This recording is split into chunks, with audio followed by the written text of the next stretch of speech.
So if you're thinking about renting versus buying in 2023, let me give you some quick insight into the traps that you're gonna wanna avoid so you can make sure that you make the right decision.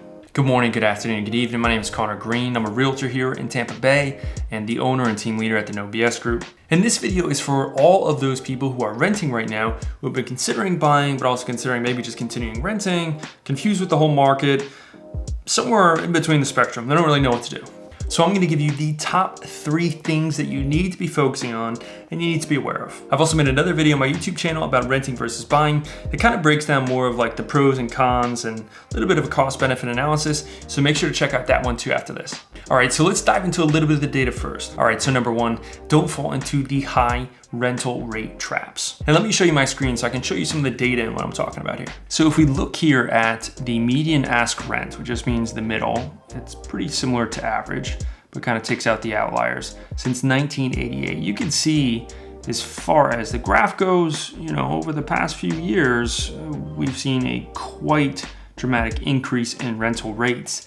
And if we look at 2023 here, the expected forecast is for it to go up by another 6.3%. So when we consider that 6.3% that it's gonna be going up versus a mortgage where it's gonna be staying the same every month, that's where it starts to be a little bit of a trap. And if we go back up to the top here, about 75% of people, 3 out of 4 renters who moved out in the past 12 months reported seeing their rent increase. So especially if you're moving in between places where sometimes people can be at like a lower rent because they've been there for a while, especially if you're gonna be moving places or even your landlord's just gonna be renewing your lease, again, likely they're gonna be bumping up quite significantly. And so before you commit to that bump, before you commit to that trap, and now you're paying all of that money out of pocket each month, paying off their mortgage, consider paying your own. Alrighty, number 2. So now you've seen the historical data in terms of where rental rates have gone and why that seems to be a little bit of a trap as of late. Let's talk about the second thing that you should be looking at. So before you make the decision to go and re-sign your lease and extend it, or go ahead and just rent from another place, make sure you talk with a real estate agent and a good lender so you can see exactly what a comparable situation would be if you went ahead and bought it. That lender will be able to break down for you not only what it would cost per month, so you can compare your cost per month in your own home where you're gaining equity versus your cost per month if you're renting a home, but they can also show you exactly what it would cost to close on the property in terms of the amount of cash that you'd have to bring to the table. And when I'm talking about this, I'm talking about the amount of money down.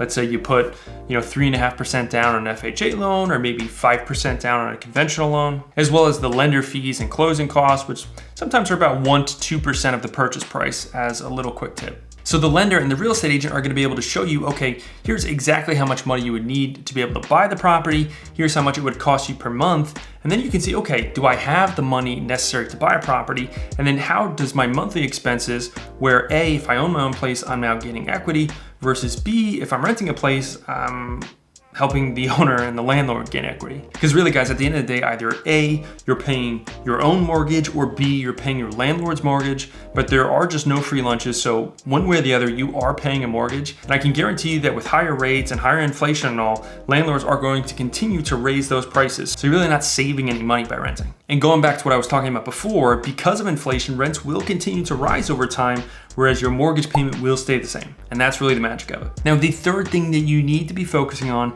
before you fall into the rental trap is figure out exactly how long you think you're gonna be staying in the area that you're in. Now, me personally, I would buy even if I was only staying there for 1 year, but again, conservatively speaking, if at least you're going to be there for 2 years, I would go ahead and buy.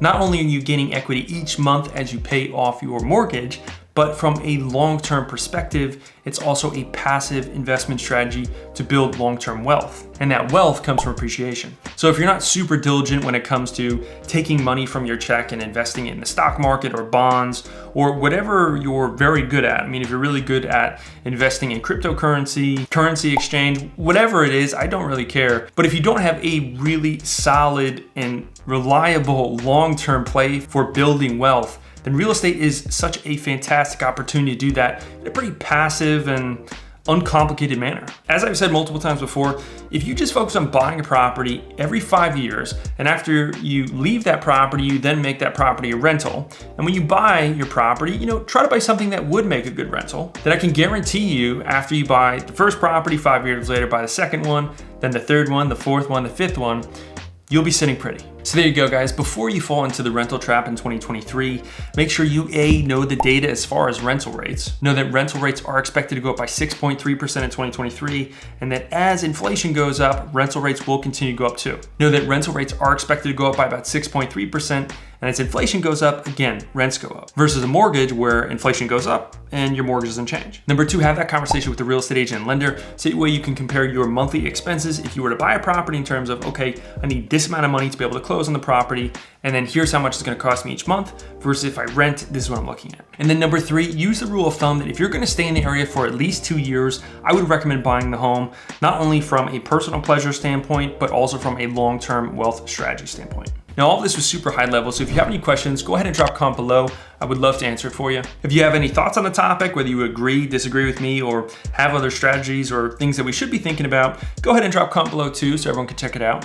As always, if you like this video, go ahead and give it a like. It tells me that this content is something that's helpful for you, so I'll go ahead and make more free content for you like this. And if you like real estate, whether it's learning about specific topics like this or just general stuff, just keeping up to date with the market and staying sharp, go ahead and check out my YouTube channel. I make more videos just like this, all super easy to understand and nice and straightforward. But that's it for me today, y'all. So until next time, this is Conor Green. Have a blessed day.